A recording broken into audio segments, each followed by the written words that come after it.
Hey friends, we are so glad that you're tuning in with us today. We have just an incredible experience planned for you. And to kick us off, I've got some of my friends from our communities, students, and production team. And so we're so, hey, how are we doing?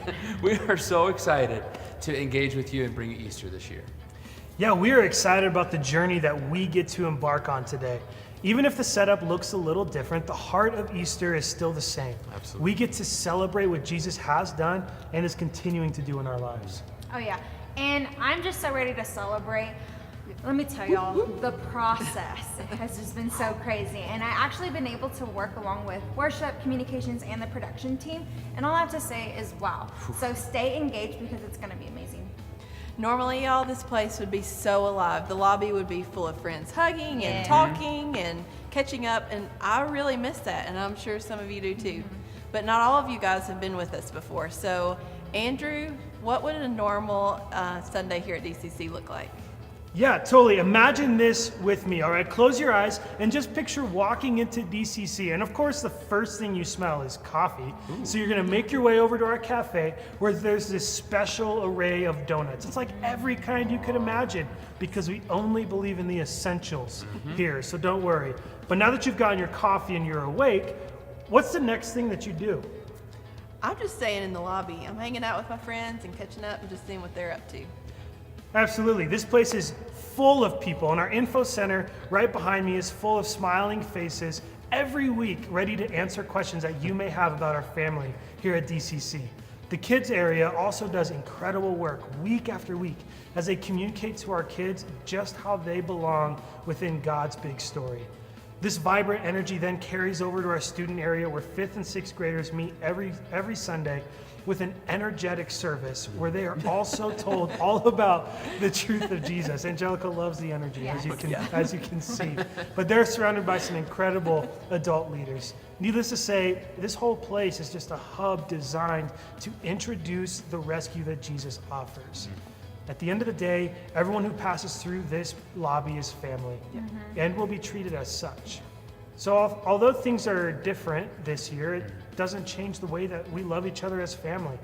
And we want you to feel just as involved and connected this year. So here's a couple ways that you can do that. First, you can comment. All throughout service, we have this comment section. We would love for you to be involved with that. We would love to engage with you there.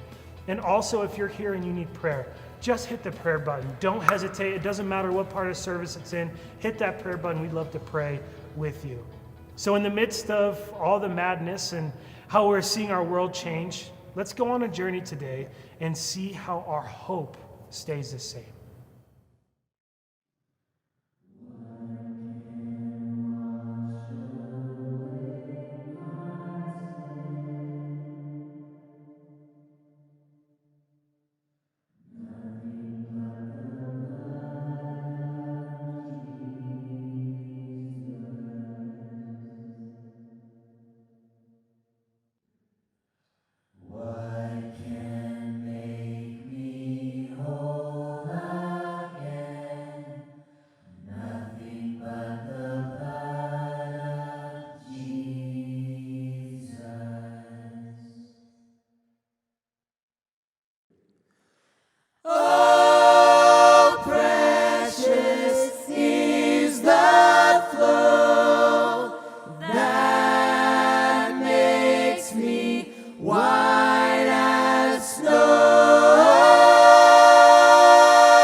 Welcome to Discovery Church. Thank you for spending part of your Easter with us. Let's worship together. Come on.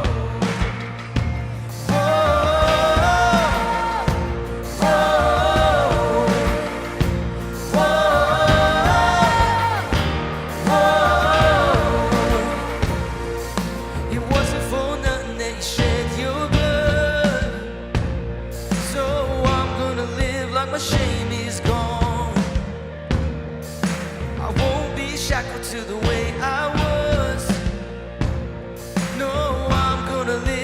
chains are gone, gone. And now my sin is dead and gone, and I sing hallelujah. Done, done. He is risen, it is done, and I sing hallelujah. Oh, praise is a weapon that'll overcome. Oh, I'm gonna shout like the battle's won. Whoa, fall back, devil, 'cause your time is up. Oh, I'm gonna live like the storm is gone, gone. And now my sin is dead and gone, and I sing hallelujah. Done, done. He is risen, it is done, and I sing hallelujah.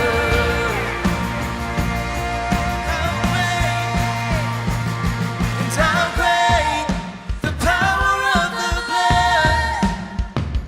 Whoa, whoa. And I am the righteousness of God. Whoa,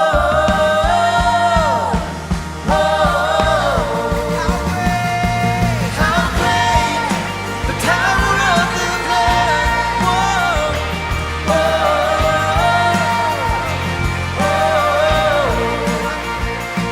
and I am the righteousness of God.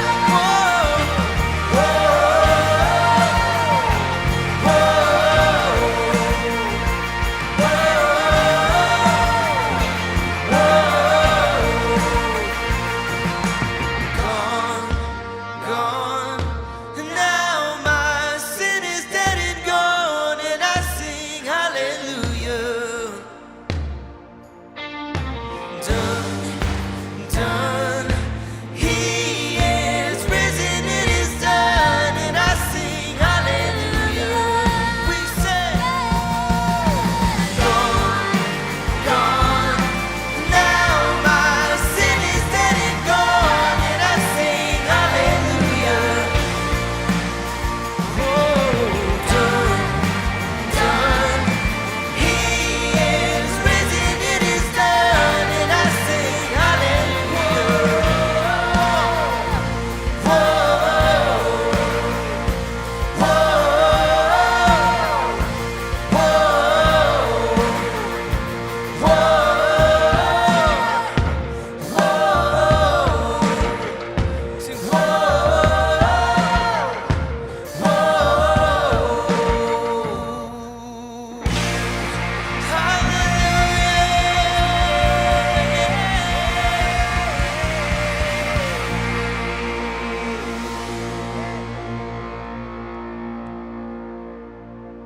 Man, what an incredible way to set the tone Yes. for our journey today. That is absolutely amazing. And who else feels like there is shame and chains in your life that you can't get rid of? See, that's been a huge part of my story, I know. And that song is always a great reminder for me because this voice of shame has just been so loud in my personal journey.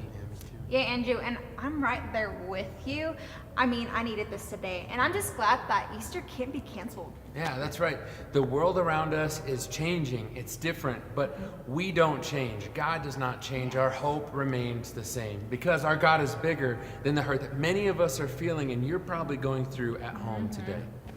Yeah, and so many of us feel that hope when we walk through these doors here at DCC, and that's what a typical Sunday feels like. But you can't be here with us. We can't be here all together. So we've rethought this thing, and we want to take a step closer to you. So here we go. Let's go.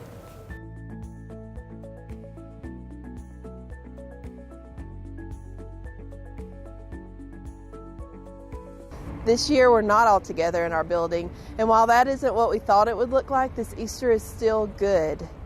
This is the year that God is reminding us church is right where we are. It's in your home, it's in you. It may not feel like it, y'all, but right now, today, we're all together. Death could not hold you. the veil tore before you. You silenced the boast of sin and grave. Yours is the kingdom, yours is the glory, yours is the name above all names. What a powerful name it is, what a powerful name it is, the name of Jesus Christ, my King. What a powerful name it is, nothing can stand against. What a powerful name it is, the name of Jesus. What a powerful name it is, the name of Jesus.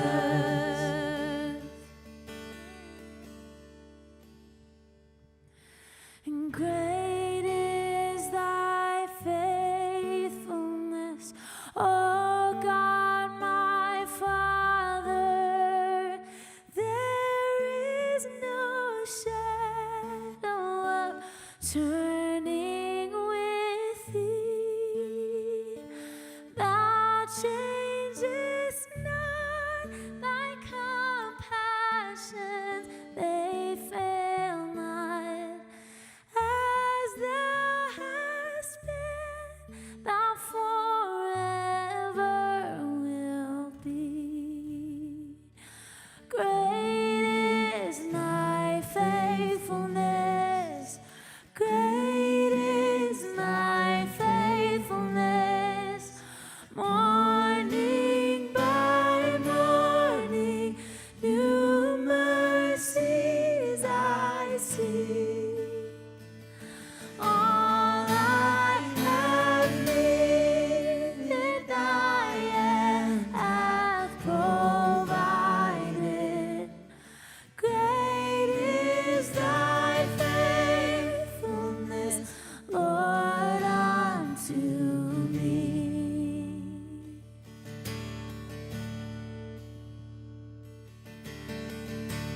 God sent his Son. They called him Jesus. He came to love, heal and forgive. He lived and died to buy my pardon. An empty grave is there to prove my Savior lives. Because he lives,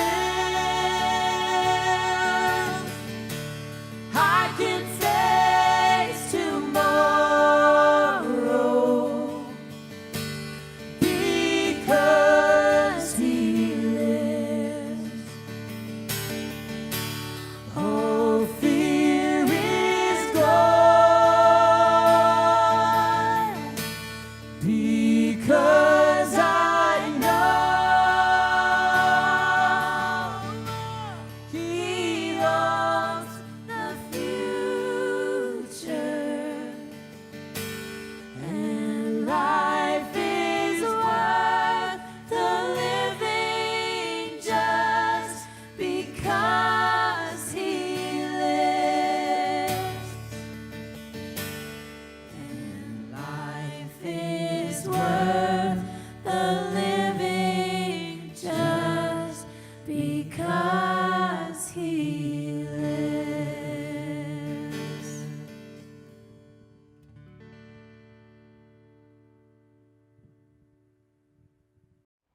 So we are continuing on our journey through Easter this year, searching for hope. And I just want to pause and ask, how are you doing? How is all of this sitting with you so far? We just sang some hymns that were probably very familiar for some of us, but for others, not so much. And if that's true for you, we are so glad that you're on the journey with us. But here's my question. What came to mind for you? Maybe some nostalgia or good memories for some of us, but let's be honest, for others, those songs or even just doing church may be messing with you, and we get that too. Because the truth is, some of us have been hurt, judged, criticized, condemned, ignored, or shamed. You name it, and it's happened. And we are so sad and sorry if that's been a part of your story. But if that's happened to you, we are so glad you're with us, and you need to know you are safe. And thank you for hanging out with us today. We're just a bunch of people just like you. Now we're moving closer to you. We're headed to a space that may be very familiar for a lot of you who live in Colorado Springs, the Wild Goose Meeting House. Lots of amazing conversation, life, all that stuff happens there. Concerts, connections, coffee. I personally love to work from there. But as we all know, because we're living it, our norm has been flipped on its head. These days, the goose sits empty, a reminder of the emptiness that a lot of us, including myself, are experiencing today. So I'm guessing that in light of all that's happening in your world, many of us can relate to the words at the beginning of this next song. God, I'm on my knees again. God, I'm begging, please, I need you. Does that sound familiar? Right? Even if you're not sure about this whole God thing, we could still use a little bit more help and a little bit more hope right now. So let's lean into this. As we watch our world change, our hope can remain the same.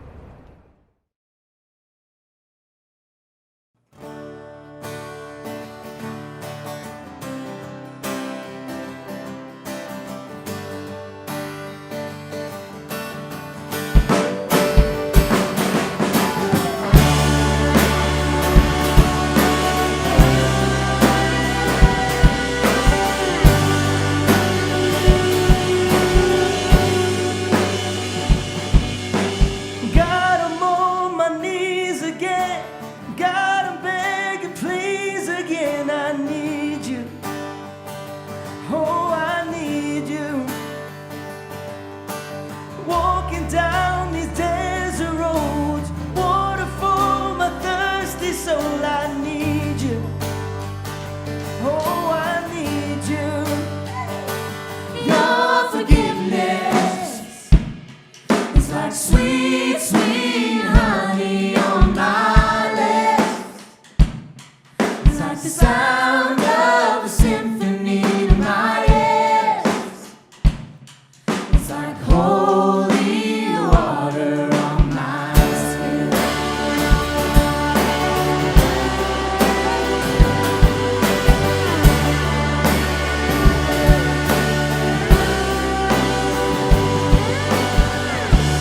Walking slave to sin, I wanna know about being born again. I need you, oh God, I need you.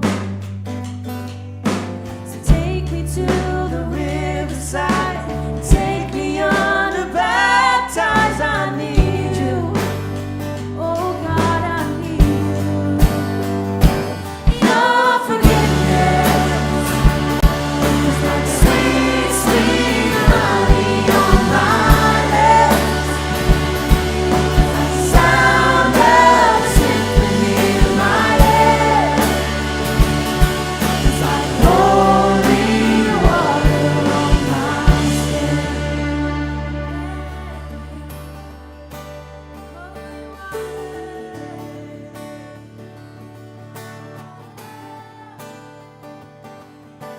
I don't wanna abuse your grace. God, I need it every day.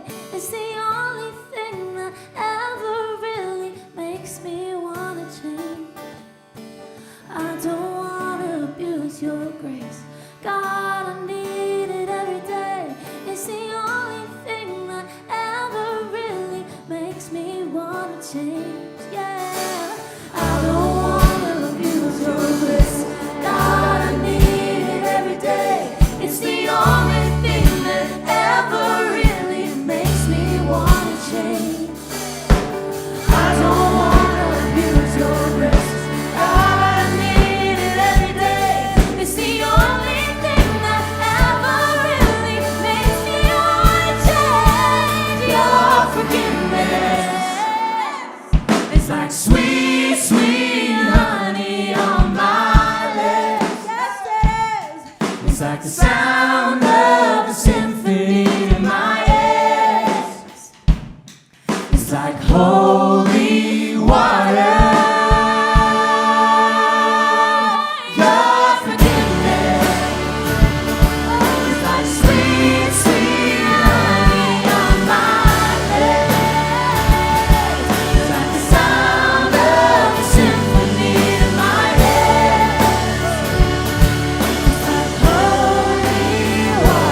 Sometimes on this journey I get lost in my mistakes.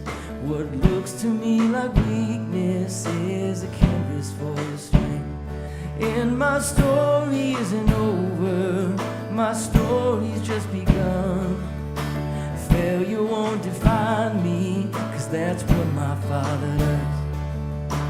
Failure won't define me, 'cause that's what my Father does. Ooh,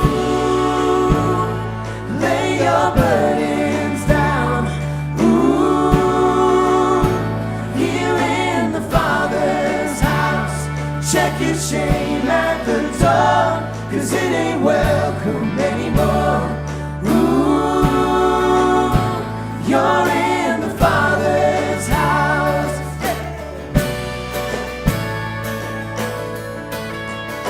Ooh, in your presence.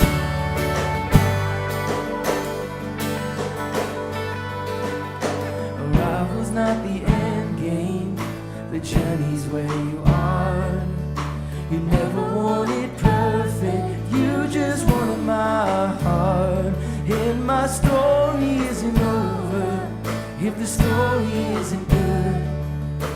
Failure's never final when the Father's in the room. Failure's never final when the Father's in the room. Ooh, lay your burdens down. Ooh, here in the Father's house. Check your shame at the door, 'cause it ain't welcome anymore. Ooh, you're in the Father's house.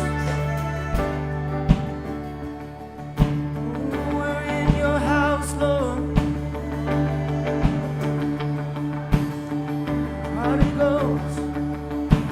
Prodigals come home. The helpless find hope. Love is on the move when the Father's in the room. Prison doors swing wide, the dead come to life. Love is on the move when the Father's in the room. Miracles take place, the cynical find faith. Love is breaking through when the Father's in the room. Jericho walls are quaking, strongholds now are shaking.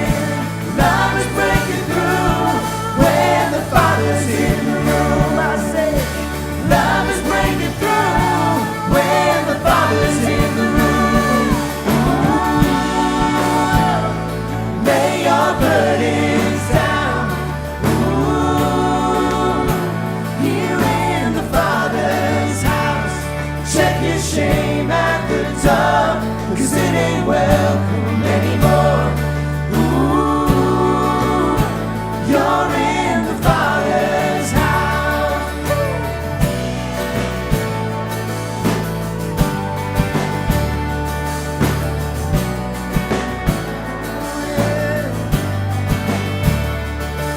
In the Father's house.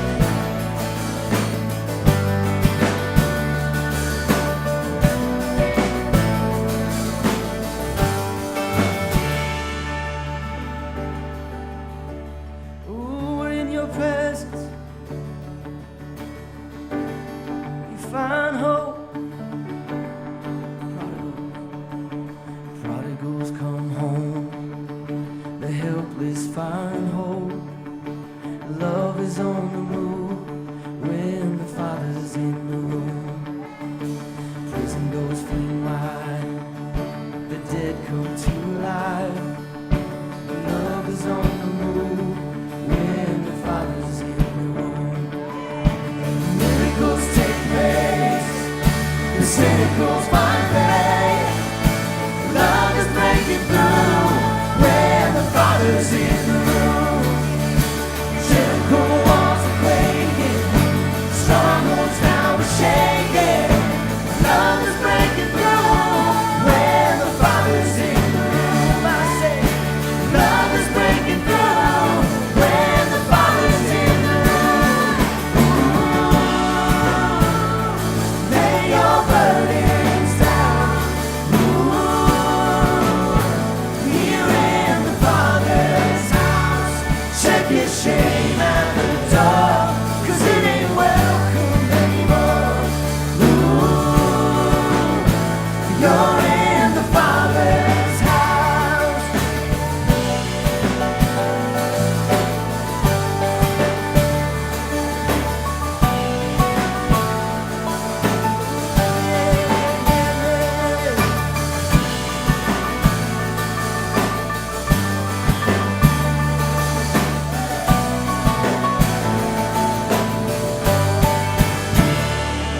As I walked into my home office that Friday afternoon, I noticed that there was an envelope in my chair. As I got closer, I realized it was Stacy's handwriting. The envelope simply said, "To the man I am proud to call my husband." I sank into the chair and began to cry, my hand shaking as I pulled out the note that ended with, "Thank you for who you are." I felt my heart pounding inside my chest and sick at my stomach. If only she knew. In just a few short hours, I would have to tell her. Her entire world was about to come crashing down.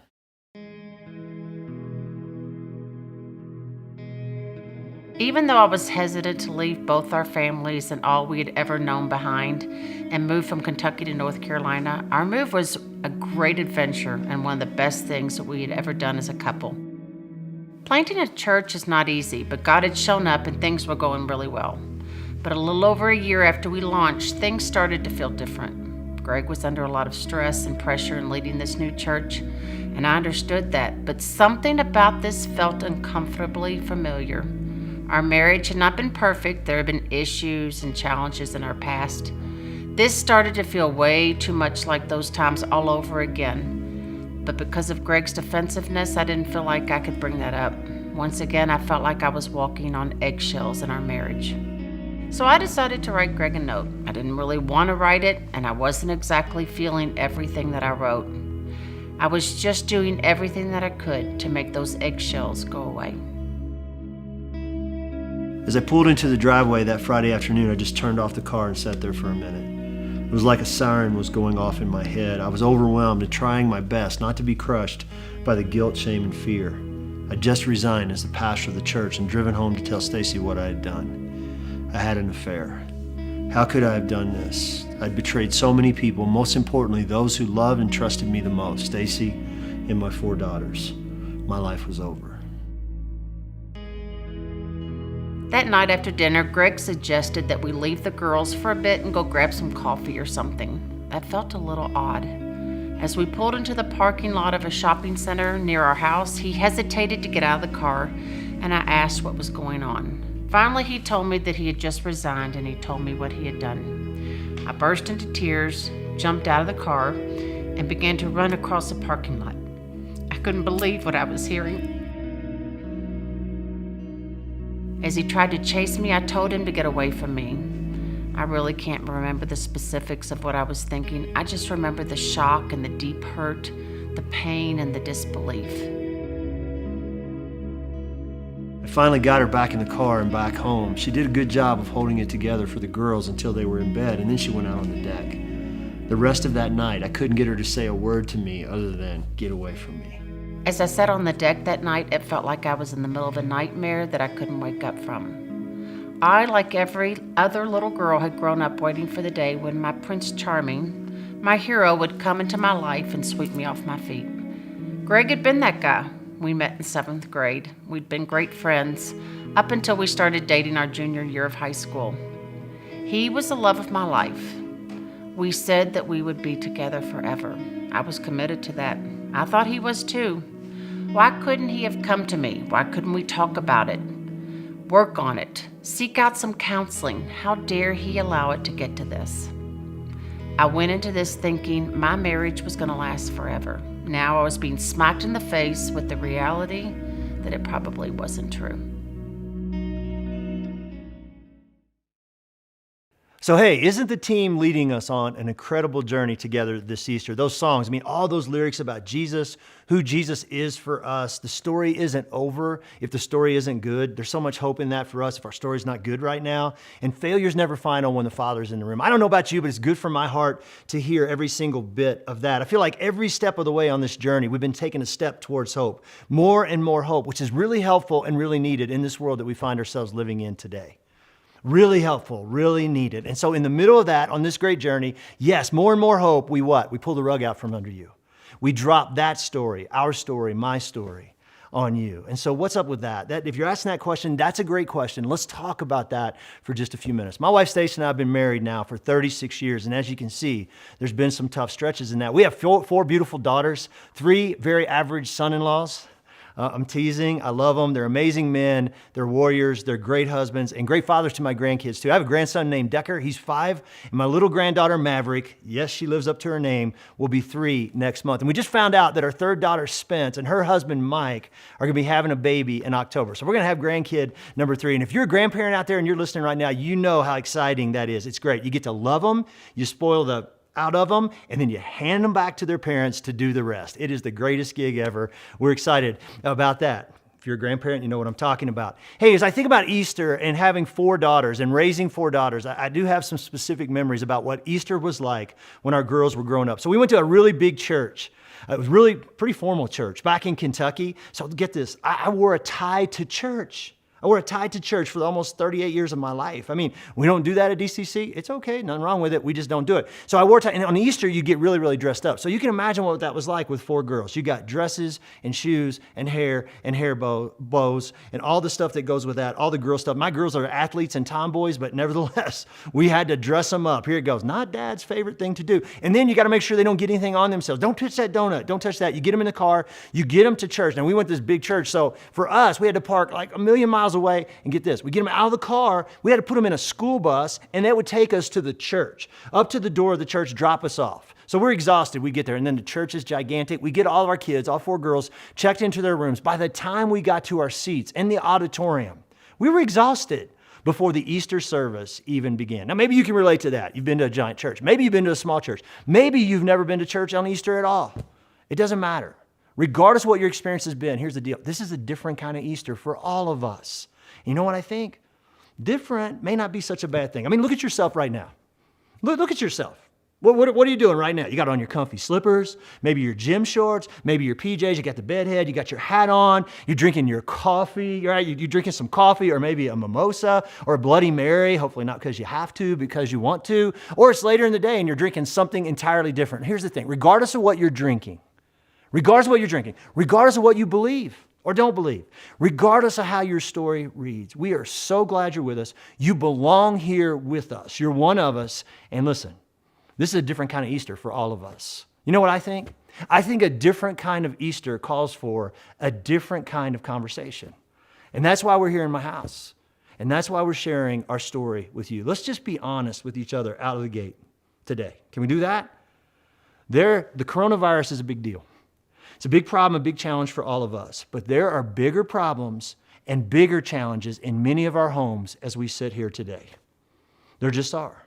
And Easter brings hope to that. So we come together on Easter and we celebrate the resurrection of Jesus. Jesus is alive. He's not dead. Not only did he die for our sins, but he overcame death. It's a big deal. And I don't want to miss the significance of that. We're going to celebrate that today. I mean, God himself says, unless Jesus is raised from the dead, check this out. He says, your preaching is useless. That what I'm doing right now, talking to you, it's useless. It's a waste of time. Church is useless. It's a waste of time. Your faith is useless. All of that is true. So because of Jesus' resurrection from the dead, someday is going to be different. But I think on this different kind of Easter, it's not only a time for a different kind of conversation, it's also a great opportunity for us to ask a different question. And the question is this: what kind of difference is this Easter thing really making in your life and mine today? Have you ever been in a moment where you felt hopeless? Where you felt like you've lost all hope or you're losing all hope? Have you ever been in a moment like that in your life? Me too. You have. And so what do we do with that in the midst of all the uncertainty, unknown in the world that's going on around us today? Every single one of us could use more hope. And so let's go on a journey together today and let's see if we can find that. Now, we're going to be in the Bible today. If you have a Bible in front of you, great. John chapter 4, but if you don't, no sweat.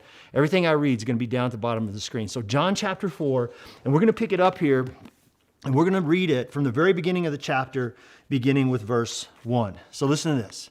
Now, Jesus learned that the Pharisees had heard that he was gaining and baptized more disciples than John.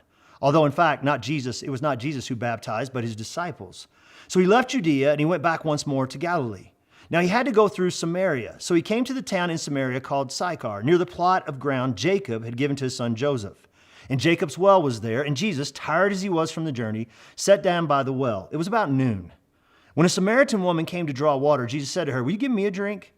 His disciples had gone into town to buy food, to get lunch. The Samaritan woman said to him, "You are a Jew, and I am a Samaritan woman. How can you ask me for a drink? For Jews do not associate with Samaritans." All right, let's stop right there in the story and let's unpack this. First things first, you're like, where's the story of the empty tomb? Listen, most of us know a little bit about that story.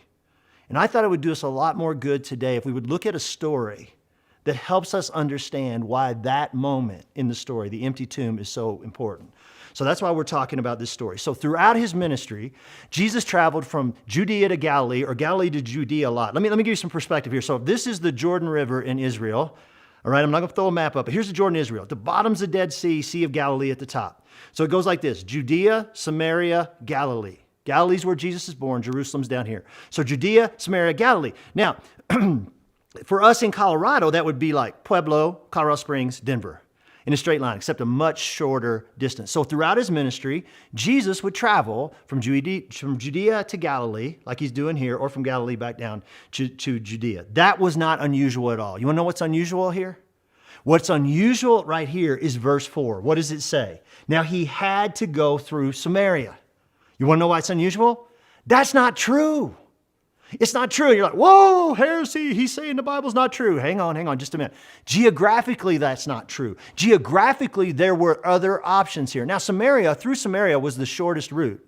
That was the shortest route for anyone to take. There's no question about it. But what most Jewish people would do is they would cross over the river down here in Judea, like Jericho or somewhere like that. And you're like, how do you cross a river? It's more like a creek over there in some spots. In Jericho, it's really, really narrow and it's not very deep. So they cross over here. They would go up the east side of the Jordan River and then pop across in Galilee. Why? So they wouldn't have to go through Samaria. Why? Because they didn't want to encounter Samaritans. Why? Because they considered them to be half-bred dogs, half Jewish, half something else. And they totally wanted to avoid these people. They didn't want anything to do with these people. So Jesus having to go through Samaria is a big deal. And it's not because of geography. What's that about? It's because of one person, one heart, one story. This is so significant for us. It was because Jesus needed us to see this moment. I'm telling you, there is so much hope for all of us in this moment this Easter. And so here we go. You ready to take this journey? Here's what we need to see. Jesus always moves toward and into messy, not around it. What's your mess as you sit here this Easter? What's the most messy part of your life as you sit here today? Jesus wants to walk toward and into that mess with you. And that's what he's doing right here in the story, if you think about it. She's a Samaritan. Oh, unclean dog. She's a Samaritan woman. She says, you're a Jew, and not just I'm a Samaritan, I'm a Samaritan woman. So that must have been a big deal too. It was. Jewish men didn't really talk to women in public, and rabbis especially didn't do that. I was reading a quote this past week as I was studying from an ancient rabbi back in Jesus' day. Listen to what he says. He says, it's better that the words of the law be burned than delivered to a woman. Are you kidding me? I mean, how jacked up is that? It's better to take this book, the Bible, and burn it all rather than tell that to or teach that to a woman. Are you kidding me? Sherry Snyder is a good friend of ours. She's a teacher from Ransom Tart. She came in, she preached for me like a month and a half ago. It was amazing. And so, but it would be better not to even teach her this, much less let her teach it. This is the culture of that day. And we can see a little bit of the tension with the Samaritan woman in the story. Can't we? And she's like, why are you talking to me? It seems like to me that the last thing in the world is someone like you would want anything to do with someone like me. This is the definition of messy, and Jesus walks toward it, and he walks into it. And here's the good news for you and me. He still does that every single day. And I just got to tell you, I don't know where I would be in this world today if that weren't true. 15 years ago, my life was an absolute mess. I mean, I blew my life up. I self-destructed, and you just saw a little bit of that. And that moment where that video just ended, that moment was the beginning. The end of that video was the beginning of a 3-year journey through hell on earth for me. Worst thing I've ever been through. My wife, Stacy, just said it to you. She thought her marriage was going to last forever. She thought it was going to be this great story. And now, all of a sudden, she's confronted with the brutal reality that that's not true. This marriage seems to be over. And I was alone. Now, I'm not an extrovert, but I don't do alone very well. I was alone. People weren't moving towards me. They were moving away from me. Church people were moving away from me. I had pastor friends who quit talking to me, walked away, and they've been silent. They've been silent ever since. Here we are 15 years later, and I haven't heard from some of them since. Now, here's the thing about that. I get it. I understand it. Why? Because it's messy, it's awkward, right? It's weird. And people don't naturally move towards awkward, messy, and weird. They just don't. And they didn't. And so people moved away from me too. And the only glimmer of hope that I really had to hold on to, I had a couple friends, but for the most part, the glimmer of hope for me was exactly what this woman at the well is encountering with Jesus. It was Jesus moving toward and into the giant mess that I had created in my life with me. That's the hope of Easter. The tomb is empty. Jesus is alive. See, we need, don't we? We need Jesus to be alive. So why did Jesus have to go through Samaria? You know what I think is cool? I think it's cool that God told John to write that. I want you to write this down. Not that he went through Samaria. I want you to write down he had to go through Samaria. I just think that's cool that God drew that thing up. Why did he have to do that? You know what my answer is? I have one answer. This woman was that important. So as you sit there today struggling with whatever you're struggling with, the coronavirus, lockdown, stay at home, loneliness, isolation, worry, fear, whatever, hopelessness, whatever it might be, you need to know this. You are that important to Jesus too. You're that important to Jesus too. Let's keep going in the story. So she says, why would you ask me for a drink of water? It's a legit question. And Jesus' answer goes like this. He goes, you know what? If you knew who I was, you'd ask me for a drink of water, and I would serve you up some living water. Different kind of water. Like this water you're drawing from that well right there, it's great. It's going to sustain you. It'll get you through the day. It'll help you survive. But I got something different, something better, some living water. We just sang a song, Holy Water. Like sweet, sweet honey on my lips, like holy water on my skin. It's so life-giving. It's so refreshing. Not just water to get me through today or to help me survive another day, but water that brings hope and life and joy and freedom to whatever desert I find myself walking through today. That's what Jesus offers her. And listen, she doesn't really understand what he's talking about, but she's not stupid. She says, I'll take it. I'll take it. Now listen to what she says. Let's pick the story back up here at verse 15. In verse 15, the woman said to him, Sir, give me this water so that I won't get thirsty and have to keep coming here to draw water. And he told her, go call your husband and come back.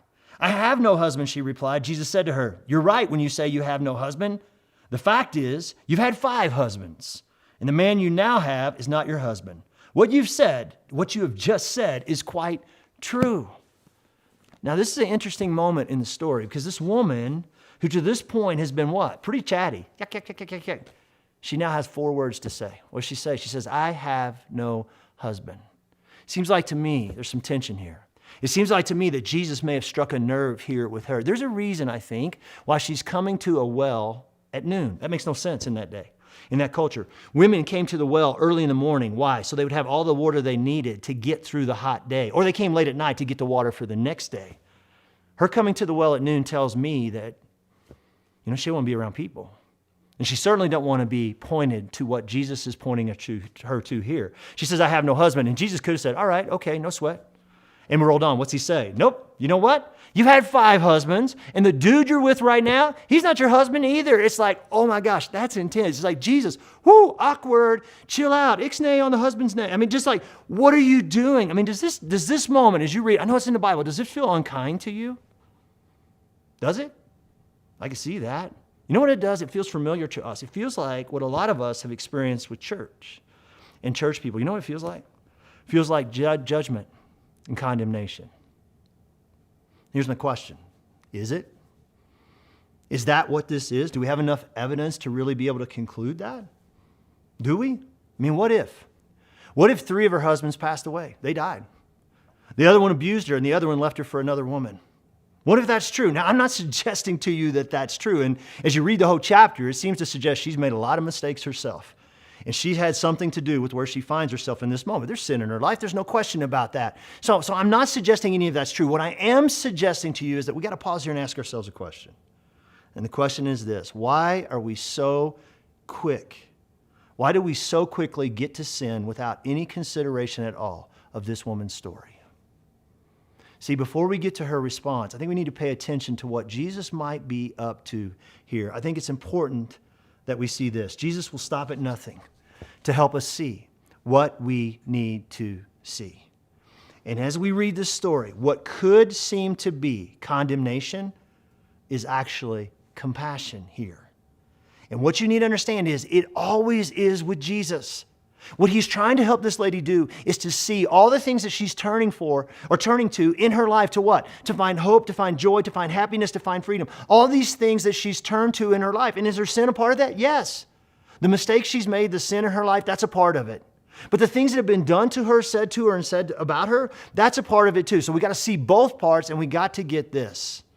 Our biggest challenge today is not what we've done. It's not the sin in our lives. You're like, oh, it's not. It's important, right? Our sin matters. Jesus died for it. We need forgiveness. That's all true. But our biggest challenge is not that. Our biggest challenge is also not what's happened to us, the things that have been done to us, and said about us. Our biggest challenge today, you want to know what it is? It's how you and I see ourselves as a result of what we've done and what's happened to us. See, in times like these where coronavirus is on a rampage, and we're locked down and we got to stay at home, and there's loneliness and isolation and all these things, that uncertainty and unknown, it's bringing all this fear and anxiety and worry and depression and loneliness and hopelessness and emptiness. It's bringing it all to the surface. The voices in our mind are racing and shooting us all these messages, and that's coming at us too. And we're coming to conclusions about what life's going to look like for us from this point forward, and all these agreements that we're making. This is the way life's just going to be. All this stuff's coming to the surface too. This is what happens when we go through seasons like we're all going through right now this Easter. My question is specifically, think about your life, think about your story, think about right now for you. What are the messages? What are the conclusions that you're coming to? What are the agreements that you're making about you? I mean, is it, maybe this sounds familiar, I'm alone. I will always be alone. Right? This is the way life will always be for me. Or maybe it doesn't have anything to do with coronavirus or lockdown. I'm undesirable, I'm ugly, I'm unattractive, I'm weak, I don't have what it takes. I'm not a good provider for my family. I will never be a good provider for my family. I'll always be dependent on others. I'll never have enough money to live on. I'm hopeless. I will always be this. I will never be that. I'm not enough. I'm insufficient. I will never measure up, or some combination of some or all of those things, or maybe something I didn't even mention, something I didn't even say. But listen. Yes, Jesus is alive, and yes, someday is going to be great. But here's my question. What are we going to do with all this stuff now? As Jesus helps us to see this stuff in our lives, what are we going to do with that? I want to give you an option today, maybe something you haven't thought about. I want to tell you that what we need to do with this stuff this Easter is we need to lean hard into this. The best gift that you can give yourself this Easter, the best gift that you can give all the people that care about you and that love you this Easter is for you to spend the next few minutes leaning hard into every word of this. I'll be back in a few minutes, but in these next few minutes, let's lean hard into every word of this.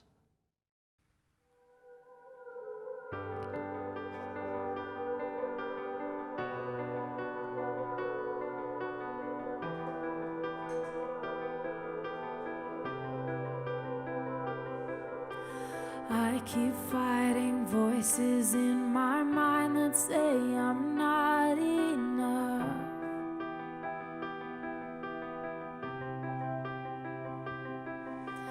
Every single lie that tells me I will never measure up.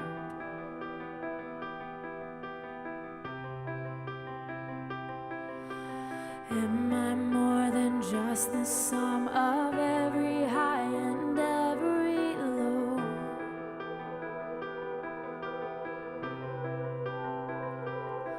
Remind me once again just who I am, because I need to know. Ooh, you say I am loved when I can't feel a thing. You say I am strong when I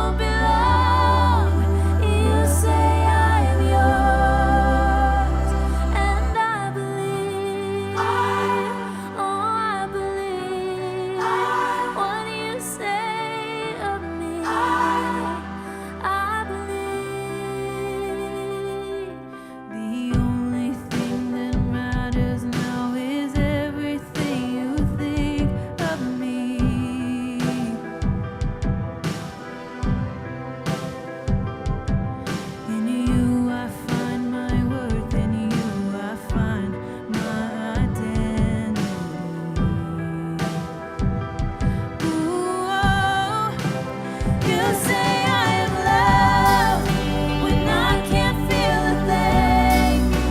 You say I am strong when I think I'm weak. And you say I am held when I am falling short.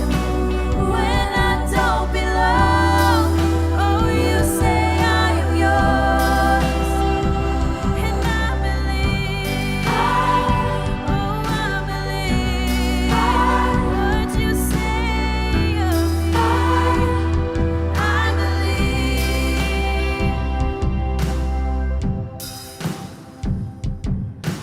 Taking all I have and now I'm laying it at your feet.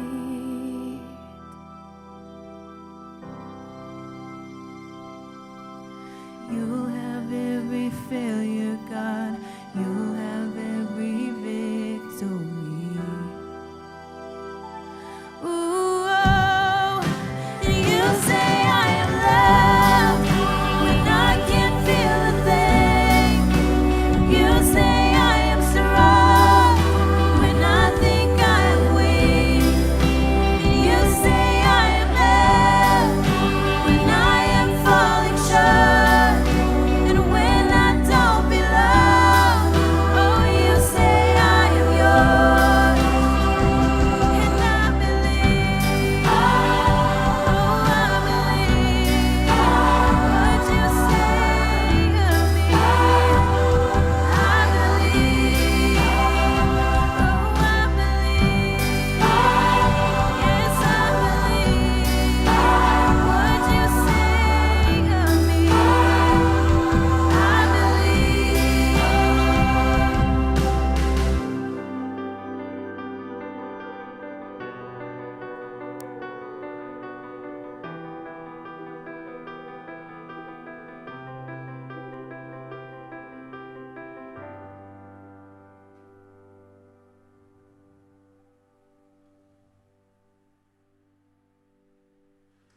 Wow, that is good. That is so, so good. So here we are. We're in the auditorium now. Why are we here? Because Jesus is alive. The tomb is empty. And we got to celebrate that before we close this thing out today. But not yet. Not yet. It's not quite time for that yet. So we got to learn to what? We got to learn to take these messages, these vows, these agreements, these conclusions, and we got to break those. But not only that, we got to replace them with what Jesus says is true. I believe. You say, and I believe. So important that we get that. You know, if we keep going in the story, how does this woman now respond to Jesus saying, yeah, you had 5 husbands? How does she respond? What does she say to that? She says, you know what? I can tell you're a prophet. Because there's only one way you know that. You're a prophet. In other words, she what? She changes the subject. Does that feel familiar? That's what we would do too, right? This is awkward. This is messy. This is a bit embarrassing. Let's just change the subject. She said, let's talk about you. Let's talk about prophecy. Let's talk about the future. Let's talk theology. Let's talk about anything but me. And so after she spins around the barn theologically for a little bit, she comes to this conclusion. She says, you know what? It's okay because the Messiah is going to show up and he's going to explain every single bit of it to us. And Jesus looks at her and he says, that's me. And about that time, the disciples come back. They went to get carry out for lunch. So they come back, and you know what? This is where the story gets really, really amusing and interesting. And you need to read it for yourself. But it says, they didn't say it, but they were thinking this. You know what they were thinking? Jesus, why in the world would you be hanging out with someone like her? What are you doing? Why are you talking to her? Now, you need to read the whole chapter, John chapter 4 this week. I just want to say this. Here we are 2,000 plus years later. And if you think about it, not a lot has changed. Does that feel familiar to you? What are you doing hanging out with her? Or why would you hang out with him? Do you know this about her? Do you know this about him? Why do you hang out with those people? See, this right here, this is why we're doing the series that we're going to start next week called Death to Religion. There's not a single one of us this Easter that needs more religion in our lives. We don't. Our hope in life is not in more religion. Our hope is in more Jesus. And there's a difference. And we're seeing that today. And we're going to dive in next week. So we hope that you dive in with us and you take that journey with us starting next week. But that's next week. Let's get back to today. Let's get back to Easter and let's finish this thing up. So let's finish it with starting verse 39. Listen to this. It says, many of the Samaritans from that town believed in him because of the woman's testimony. He told me everything I ever did. So when the Samaritans came to him, they urged him to stay with them, and he stayed 2 days. And because of his words, many more became believers. And they said to this woman, We no longer believe just because of what you said. Now we have heard for ourselves, and we know that this man really is the Savior of the world. Did you get that?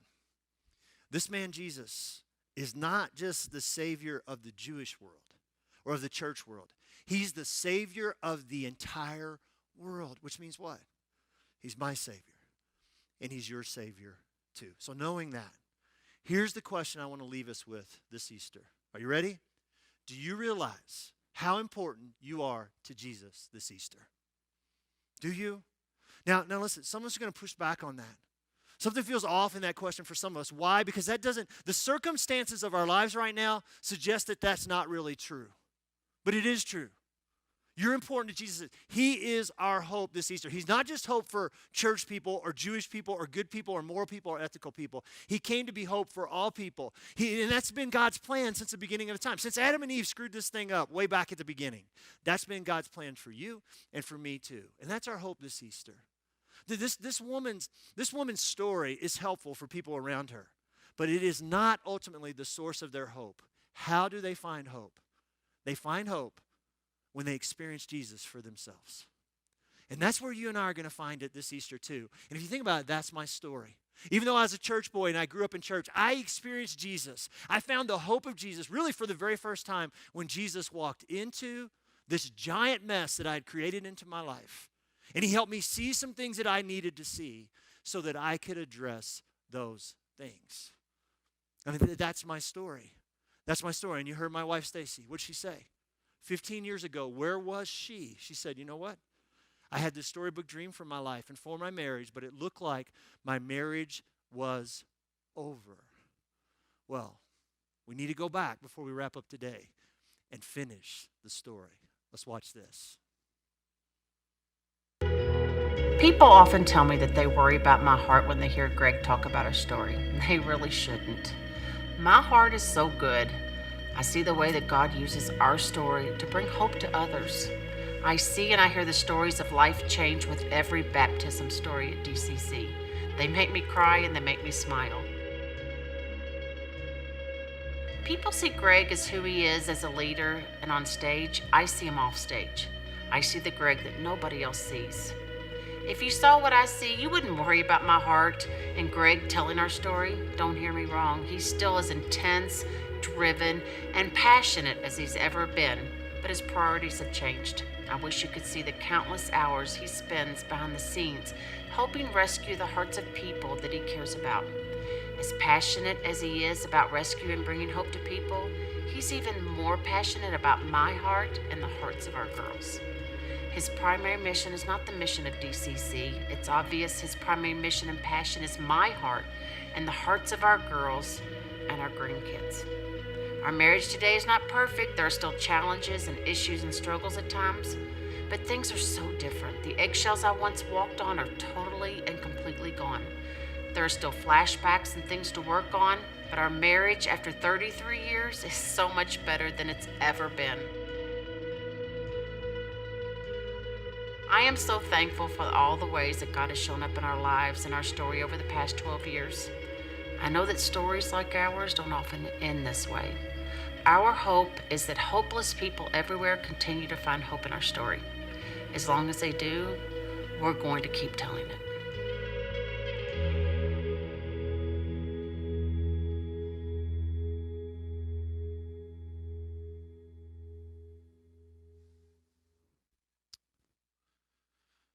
That was 3 years ago. Now we're 15 years in, 36 years of marriage, and that's still true. I just want you to know this. Regardless of what you're going through today, there is hope for you too. There's hope for you too. Regardless of what it is that you're struggling with right now today, this Easter, there is hope for you too. There is only one explanation for our story. One explanation for our story. It's the hope of Easter. It's the resurrection power of Jesus. At the end of the day, here's the promise for all of us. It's 1 Peter 1, verse 3. Listen to this. Praise be to God and Father of our Lord Jesus Christ. In His great mercy, He's given us new birth. Here it is, into a living hope, not hope that dies, a hope that's alive yesterday, today, and tomorrow. Into a living hope through the resurrection of Jesus Christ from the dead. In other words, despite whatever it is that we're going through, Hope is alive. Why? Because Jesus is alive. And if we put our faith and our trust in him, this resurrection power that he has is promised to us too. See, Jesus doesn't tell us. He never says we're not going to go through coronavirus type times in our lives. He says to this, in this world, you're going to have trouble. You're going to have trouble. There are going to be hard times, but he doesn't say, brace yourself. It's going to suck. It's just going to be hopeless from now on. No, he doesn't say that. You know what he says? He says, but don't worry and don't be afraid because I've overcome the world. I've overcome death itself. And here's my question. If Jesus can overcome death, what is it in your life or in my life today that he cannot overcome, that we cannot overcome with his help? And the answer is nothing. Absolutely nothing. The hope of the empty tomb is that not a single one of our lives have to remain hopeless and empty anymore. That can change right now. Right? Alone in my sorrow and dead in my sin. Lost without hope with no place to begin. Does that sound familiar to you? I've been there. Those are the words to the song. But what does it say next? It says, then Jesus. Then Jesus, you're like, well, then Jesus what? Jesus did what only Jesus could do. Jesus came and he overcame death. The power of death was gone. Death was arrested, and that right there is where our lives begin. I just want to tell you, this past week, I'm trying to work on this message. What do I say? How do I say it? I'm going to tell you, I was feeling pressure. I felt so insufficient, and in that moment, you know what I felt like God said to me? He said, Greg, just tell them how much I love them. Would you just tell them how madly in love I am with them? And that it's all going to be okay, that I have overcome, and we're going to get through this. And so that's what I'm telling you right now. And you're like, well, if you just said that at the beginning, we could have saved a lot of time. Yes, I know. I know. Listen. The ability to find, have, and experience hope in the midst of the uncertainty, in the midst of the unknown, in the midst of coronavirus, in the midst of the storm is right in front of us. It's right here. I want to invite you into it with me today. I want to invite you to pray this last prayer with me today. And maybe you never prayed it before. And if that's the case, listen, jump on the chat online. We'll be chatting a while after we stream this stuff. Jump on the chat or send us an email. Let us know you did that. We just want to walk this journey with you and help you any way that we can. But maybe you're like me and you did it a long time ago. You prayed this prayer a long time ago, or maybe you've prayed it several times in the course of your life. It doesn't matter. Here's the deal. In the unknown world, coronavirus world that we're living in today, this Easter, I think it would do every one of our hearts a lot of good to get back to where our hope comes from. So pray this with me. And then don't tune out. Don't turn us off. Stay with us because we're going to celebrate. Jesus is alive. We're going to celebrate our living hope, not just for someday, but for every single one of us, every single day, regardless of what we are going through. The tomb is empty. Jesus is alive, and there is hope for us. Would you pray this with me? Father, thank you. Thank you for all you've done for us. Thank you that failure is never final when you're in the room. When you're anywhere around, that our failure doesn't define us. That's not who you are. It's not what you've done. And thank you for sending Jesus into the world for me. I'm just going to pause for a second after I say these lines so to give you an opportunity to do it. Thank you for sending Jesus into the world for me. I believe he died on the cross for my sins. I believe he rose again. Forgive me for my sins. Give me the gift of eternal life and every bit of the life today that you came to bring me. Every bit of the hope that you came to bring me, Jesus. Help me to face the challenges that I'm up against. I surrender my life to you. Help me to leave today with complete confidence that I am who you say I am and to see myself like you see me. Jesus, thank you for loving me like you do. And for always being willing to walk into my mess with me. In your name, amen.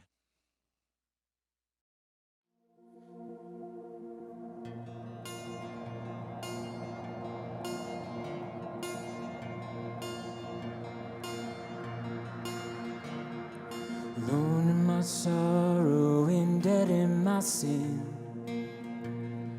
Lost without hope and no place to begin. Your love made a way to let mercy come in. When death was arrested and my life began. Ash was redeemed, only beauty remains. My orphan heart is given a name. My morning grew quiet, my feet rose to dance. When death was arrested and my life began. Oh, your grace so free washes over me. You have made me new, now life begins with you. Released from my chains, I'm a prisoner no more. My shame was a ransom he faithfully bore. He canceled my debt and he called me his friend. When death was arrested, my life began. Oh, your grace so free washes over me. You have made me new, now life begins with you.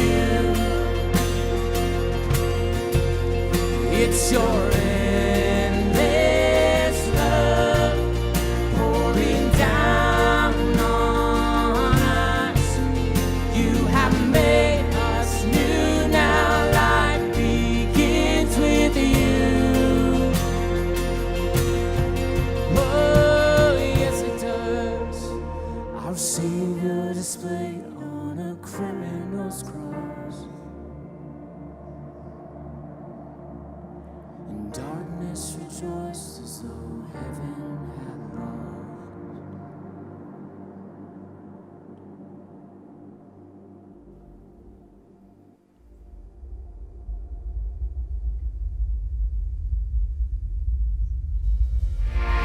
But then Jesus rose with our freedom in hand. That's when death was arrested and my life began. Oh, that's when death was arrested and my life began. Oh, your grace so free washes over me. You have made me new, now life begins with you.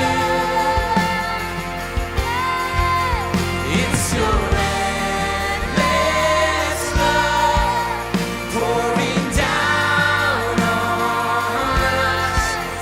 You have made us new, now life begins with you. Oh, we're free, free, forever we're free. Come join the song of all the redeemed. Yes, we're free, free, forever, amen. When death was arrested and my life began. Oh, we're free, free, forever we're free. Come join the song of all the redeemed. Yes, we're free, free, forever, amen. When death was arrested and my life began. We're free, free, forever we're free. Come join the song of all the redeemed. Yes, we're free, free, forever, amen. When death was arrested and my life began. When death was arrested and my life began. When death was arrested and my life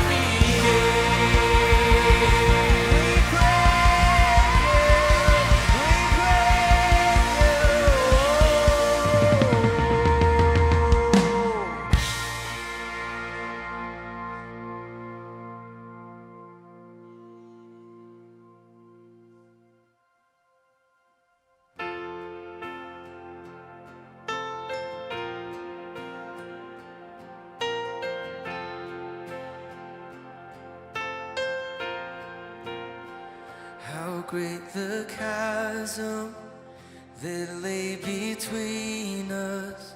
How high the mountain I could not climb. In desperation, I turned to heaven and spoke your name into the night. Then through the darkness, your loving kindness tore through the shadows of my soul. The work is finished, the end is written, in Jesus Christ, my living hope. Who could imagine so great a mercy? What heart could fathom such boundless grace? The God of ages stepped down from glory to wear my sin and bear my shame. The cross is spoken, I am forgiven. The King of Kings calls me his own. Beautiful Savior, I'm yours forever. Jesus Christ, my living hope. And hallelujah, praise the one who set me free. Hallelujah, death has lost its grip on me.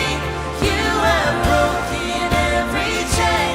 There's salvation in your name, Jesus Christ, my living hope. Hallelujah, praise the one who set me free. Hallelujah, death has lost its grip on me. You have broken every chain.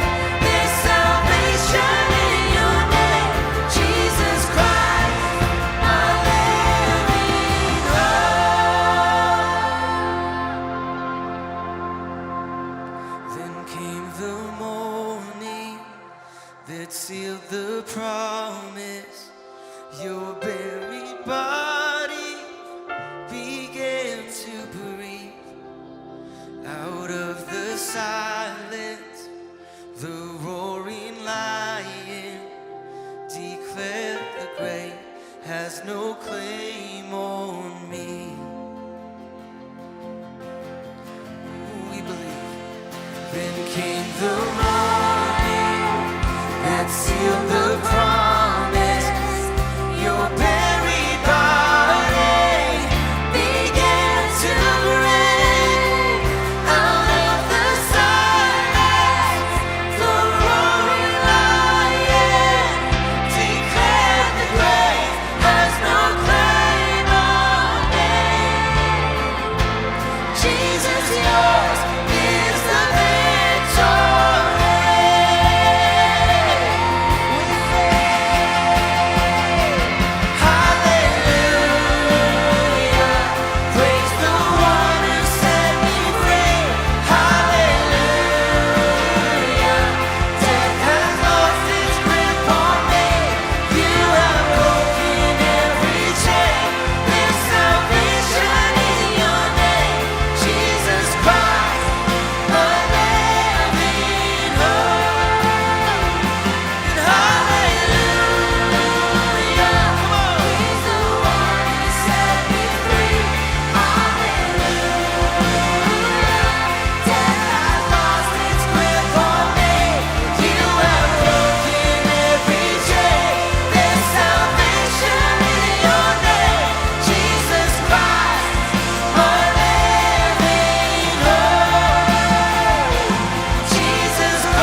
Oh man, that was incredible, Yes, wasn't it? so We're good. so happy that you decided to join us in celebration today. Mm-hmm. If there's one thing we can be confident about, it's that nothing can stop the rescue that Jesus wants to bring to each and every one of us. Yeah.